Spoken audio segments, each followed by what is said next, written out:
আজ অনেক দিন পরে আবারও চলে গেলাম একটা জমজমাট বিয়ে বাড়িতে, তবে এবারে উইদাউট ইনভিটেশন। গিয়েই দেখি বিয়ে বাড়ির ডেকোরেশনটা দারুণ সুন্দর, আর ভেতরে ঢুকে দেখি এইভাবে শিল্পীরা গান বাজনা করছেন। আজকাল কিন্তু এরকম বিয়ে বাড়ি চট করে খুব একটা দেখা যায় না। এদিকে লাইভ মকটেল কাউন্টার, এত স্টার্টার, সেটাও আবার লাইভ সার্ভ করা হচ্ছে। সবকিছু দেখে তো আমি দারুণ ইমপ্রেসড হয়ে গেলাম।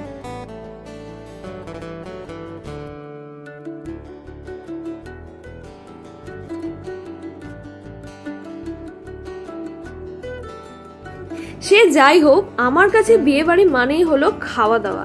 তাই প্রথমেই চলে গেলাম স্টার্টার কাউন্টারের দিকে দেখতে যে আজকে কি কি আছে স্টার্টারে। স্টার্টারে ছিল ফিশ বল, ফিশ টিক্কা, ক্রিস্পি চিলি বেবিকর্ন, চিকেন পেয়ারে কাবাব। তোমরা বলো, তোমরা বিয়ে বাড়ি গেলে স্টার্টারে সব থেকে বেশি কি পছন্দ করো? আমি আর বেশি লেট না করে চটপট নিজের প্ল্যাটারটাকে সাজিয়ে নিলাম। সবার আগে ট্রাই করলাম ওদের ফিশ বলটা, যেটা আমার মোটামুটি গন্ধরাজ। ফিশ টিক্কাটা কিন্তু বেশ ইউনিক ছিল। চিকেন পেয়ারে কাবাব কিন্তু আমার বেশ ভালোই লেগেছিল। সব থেকে বেশি আমি খেয়েছিলাম ক্রিস্পি চিলি বেবিকর্ন। এরপরে একটু মকটেল খেয়ে গলা ভিজিয়ে সোজা চলে গেলাম মেন কোর্সে। আমরা বেশ তাড়াতাড়ি চলে গেছিলাম মেন কোর্স খেতে, কারণ আর তর্স হয়েছিল না। তাই দেখলাম গরম গরম খাবার ঢালা হচ্ছে। একেবারে মাটন বিরিয়ানি ছিল, চিকেন চাপ ছিল, ফিশ ফ্রাই ছিল, এদিকে ছিল গলদা চিংড়ি, মালাইকারি, শুরুতে কিমা চানা আর নান তো ছিলই। এবার চলে আসি ডেজার্টের কথায়, যেখানে ছিল kulfi, baked rasgulla, butterscotch sandesh, fruit chutney, papad আর কি চাই। এবার জাস্ট প্লেটটা সাজিয়ে খেতে বসে গেলাম।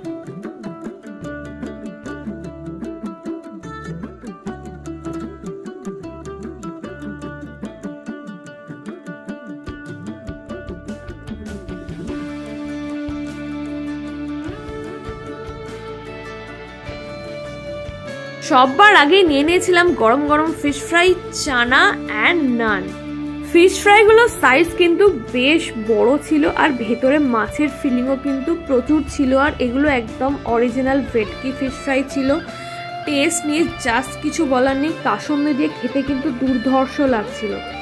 এরপরে বিয়েবাড়ির শুরুতে আমার একটু চানা বা নান না খেলে কিন্তু মন ভরে না। এখানে কিমা চানাটা টেস্ট নিয়ে কোনো কথা না বলাই ভালো, কারণ জাস্ট দারুণ খেতে ছিল।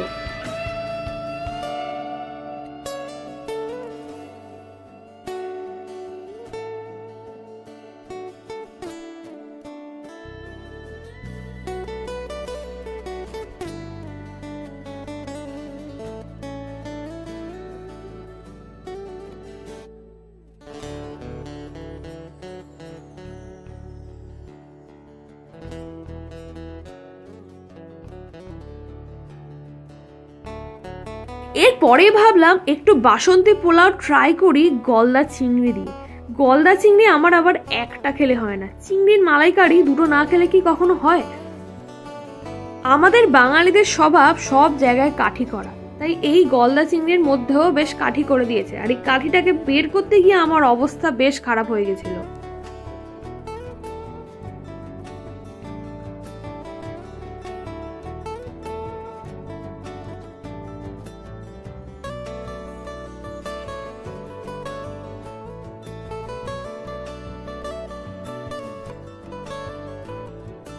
ফাইনালি কাঠি টাঠি বের করে যখন খেলাম, তখন বুঝলাম যে এই পরিশ্রমটা একদম সার্থক। তোমরা কারা কারা চিংড়ি মাছ খেতে ভালোবাসো তারা কমেন্টে জানাও।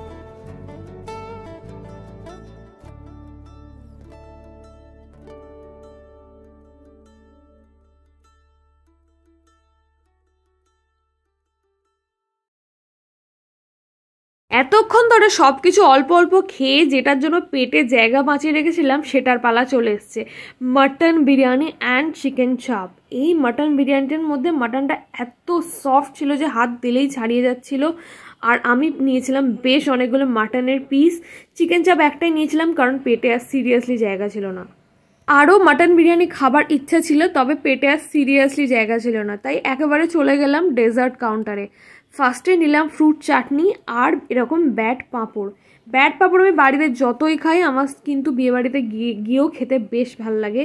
সাথে এরকম দুটো দুটো করে সন্দেশ বেকড রসগোল্লা নিয়ে নিয়েছিলাম। এখানের বেকড রসগোল্লাটা আমার জীবনের খাওয়া সেরা বেকড রসগোল্লার মধ্যে একটা। যাই হোক, এই পুরো বিয়েবাড়ির আয়োজনটাই ছিল হাওড়ার কদমতলার হট বাইট ক্যাটারিংয়ের পক্ষ থেকে, যাদের খাওয়া দাওয়া কিন্তু একদম টপ নচ কোয়ালিটির।